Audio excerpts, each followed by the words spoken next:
drivers came in here just wanting to survive, but you wanted to use this as a stepping stone to the final 7 races, and you did so in pretty dominating fashion. Man, I ain't believing this, man. That car was awesome. We come down pit road, and the yellow come out, and Tony Jr.'s like, two tires, and man, we just smoked them guys that was on them old tires, and the car just drove right around them in the corner. Great engine by DEI, Richard Gilmore. Everybody back in the motor shop, the fabrication department, the body was awesome. I beat that front bumper all to hell today, and still there. Budweiser, Remington, all our sponsors. I mean, it's a good win for us, man. 5 this year. I just can't believe it. And that was your goal going in, and you unofficially take over the championship point lead again. Hell yeah, man. We just want to keep on doing good, man. One race at a time. We might just win it. What does it mean to win here, not only once, but to win here 5 times? Well, it don't mean shit right now. Daddy's done won here 10 times, so I got to do a little more, do more winning, but we're going to get there. And he was the master. I'm just following his tracks. And he's following it very well, Bill. And certainly our apologies for his enthusiastic language. Bill's got Sterling Marlin with him back in the garage. The crew working on the car, your version of what happened out there, Sterling. I got run over by a bug-eyed dummy, I guess. It's just patience still here. And just drove in there, mile over his head like done Gord last year and took us out. Just hated if all the guys on the Coors Light team just there making laps to the end. And can't win for losing, I tell you, it's something all the time.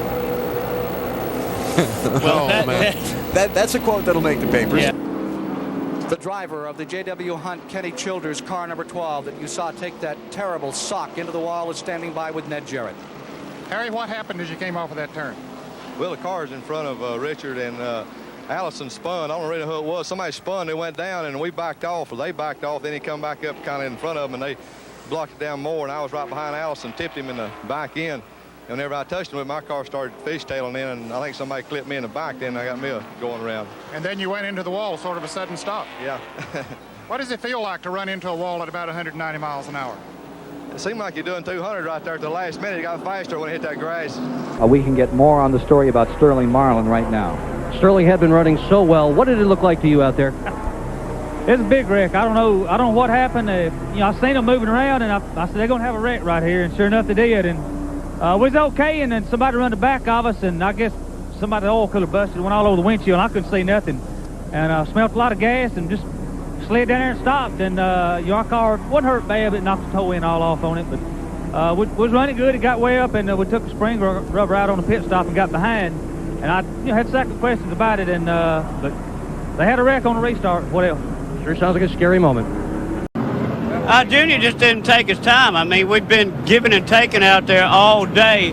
I got some really good words for him, but I can't say it on TV, but I got to just control myself right at the moment. You sent a nice message, though, with the throw. I wish I had something like a shot through the window. Sterling, a second-place finish. You started from the pole. Just couldn't make the move on Ernie. Was it just too stout there at the end? Well, our car was running great for 15 or 20 laps when we had new tires on it, and for some mysterious reason, done it 2 years in a row, we'd start pushing off too, and you just have to lift. And I was hoping Dale Jarrett would come on and we could get a run at him, and evidently he got to race with somebody, but it just pushed off too, and I had to lift or hit the wall on the last lap, and I could murder him in 3 and 4, but he could murder me in 1 and 2, and I wish we had a couple more laps. You maybe wish you would have had a Ford driver hook up with you there at the end when you and Ernie pulled away from everyone? Yeah, I seen, Dale was in a Chevrolet, and I said, well, this couldn't be good here, but at that time, no matter what you drive, you're trying to win a race, and if we just had her loosed up a little bit off too, we'd been ready. That's Sterling Marlin, your second-place finisher. One day, gentlemen, he's going to wind up in victory lane. Yeah, it seems like it's only races away, but he comes up short here today. And here we go. Here's Dick Bergeron with Steve Beamer. Well, Steve, it's been a pretty short road to run this far, but you've got 2 more cars to beat. How are you going to run the rest? Well, it's taken us this long to get the car loosened up to run fast. And to be honest with you, there's been a bunch of good race cars fall the race, and we kind of wound up third. But this old crowd here has worked awful hard. We're going to give it all we can, but right now we're really not right enough to win, but we're real pleased to be where we're at. As they deserve to be. This team is brand new in 1980.